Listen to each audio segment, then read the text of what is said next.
ನಾನಿವತ್ತು ಬೆಳಗ್ಗೆ ಬೇಗ ಎದ್ದು ರೆಡಿಯಾಗಿ ಹೋಗಿದ್ದು ದಿ ಡೆವಿಲ್ ಮೂವಿಯ ಪ್ರೆಸ್ ಮೀಟ್ಗೆ. ನಮ್ಮೆಲ್ಲರ ಪ್ರೀತಿಯ D boss movie, challenging star Darshan ಅವರ ಮೂವಿ ಅಂತ ಒಂದು ಕಡೆ ಎಕ್ಸೈಟ್ಮೆಂಟ್ ಇದ್ರೆ, ಇನ್ನೊಂದು ಕಡೆ ನಮ್ಮ ದರ್ಶನ್ ಅವರು ಇಲ್ಲದೇ ಇರೋ ಪ್ರೆಸ್ ಮೀಟ್ ಅಲ್ವಾ, ಅವ್ರದೇ ಸಿನಿಮಾಗೆ ಅವರ ಪ್ರೆಸ್ ಮೀಟ್ಗೆ ಅವ್ರು ಇಲ್ವಲ್ಲ ಅನ್ನೋದು ಒಂದು ಕಡೆ ತುಂಬಾ ಬೇಜಾರಾಗ್ತಾ ಇತ್ತು. ಟೀಮ್ ಅವರೆಲ್ಲ ಅವ್ರ ಮೇಲೆ ಇಟ್ಟಿದ್ದ ಪ್ರೀತಿ, ವಿಶ್ವಾಸ ಹಾಗೆ ಒಂದು ಒಪಿನಿಯನ್ನ ಕೇಳಿದ ಮೇಲಂತೂ ತುಂಬಾ ಖುಷಿ ಆಯಿತು. ದರ್ಶನ್ ಅವರು ಇವತ್ತು ಎಲ್ಲೇ ಇದ್ರು ಕೂಡ ಎಲ್ಲರೂ ಮನಸ್ಸಲ್ಲೂ ಅಚ್ಚಳಿಯದೆ ಉಳಿದಿದ್ದಾರೆ. ಇದನ್ನ ನೋಡಿ ಸಿಕ್ಕಾಪಟ್ಟೆ ಖುಷಿ ಆಯಿತು. ಅದೇನೇ ಆಗಿರಲಿ, ಡಿಸೆಂಬರ್ 11 ನಮ್ಮ ದಿ ಡೆವಿಲ್ ಮೂವಿ ಸ್ಕ್ರೀನ್ ಮೇಲೆ ಬರ್ತಾ ಇದೆ. ಎಲ್ಲರೂ ಎಕ್ಸೈಟ್ ಆಗಿ ಕಾಯ್ತಾ ಇದ್ದಾರೆ. ಎಸ್ಪೆಷಲಿ ಡಿ ಬಾಸ್ ಅಭಿಮಾನಿಗಳಂತೂ ನೀವೆಲ್ಲರೂ ಕಾಯ್ತಾ ಇದ್ದೀರಾ ಅಂತ ನಂಗೆ ಗೊತ್ತು ಚೆನ್ನಾಗಿ. ಅದ್ರಲ್ಲಿ ನಾನು ಕೂಡ ಒಬ್ಳು. ನಾನು ದರ್ಶನ್ ಅವರ ಬರ್ಡೇ ಪಾರ್ಟ್ನರ್ ಆಗಿರೋದ್ರಿಂದ ನನಗೆ ಪ್ರತಿ ಸತಿ ಒಂದು ಬೇಜಾರಿರ್ತಿತ್ತು. ಏನಂದರೆ ನನ್ನ ಫ್ರೆಂಡ್ಸ್ ಎಲ್ಲ ಮಿಡ್ ನೈಟ್ ಅಲ್ಲಿ ದರ್ಶನ್ ಸರ್ ಮನೆ ಹತ್ರ ಹೋಗ್ತಾ ಇದ್ರು, ಅವ್ರಿಗೆ ವಿಶ್ ಮಾಡ್ಬಿಟ್ಟು ಬರ್ತಾಯಿದ್ರು. ಬಟ್ ನನಗೆ ಮಾತ್ರ ಆ ಚಾನ್ಸ್ ಸಿಕ್ಕಿರಲಿಲ್ಲ.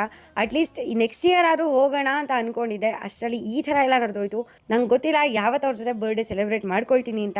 ಬಟ್ ಡೆಫಿನೆಟ್ಲಿ ಒಂದಲ್ಲ ಒಂದಿನ ಅವ್ರ ಜೊತೆನೆ ಕೇಕ್ ಕಟ್ ಮಾಡೇ ಮಾಡ್ತೀನಿ. ಪ್ರೆಸ್ ಮೀಟ್ ಎಲ್ಲ ಮುಗಿದ್ಮೇಲೆ ಒಂದು ಕಡೆ ಖುಷಿ, ಒಂದು ಕಡೆ ಬೇಜಾರನ್ನ ತುಂಬಿಕೊಳ್ತಾ ನಾನು ಕೂಡ ಅಲ್ಲಿಂದ ಹೊರಟೆ. ಮುಂದೆ ನಿಮಗೆ ಸಿಗ್ತೀನಿ ಇನ್ನೊಂದು ಮಿನಿ ವ್ಲಾಗ್ನಲ್ಲಿ. Till then stay tuned and follow for more content.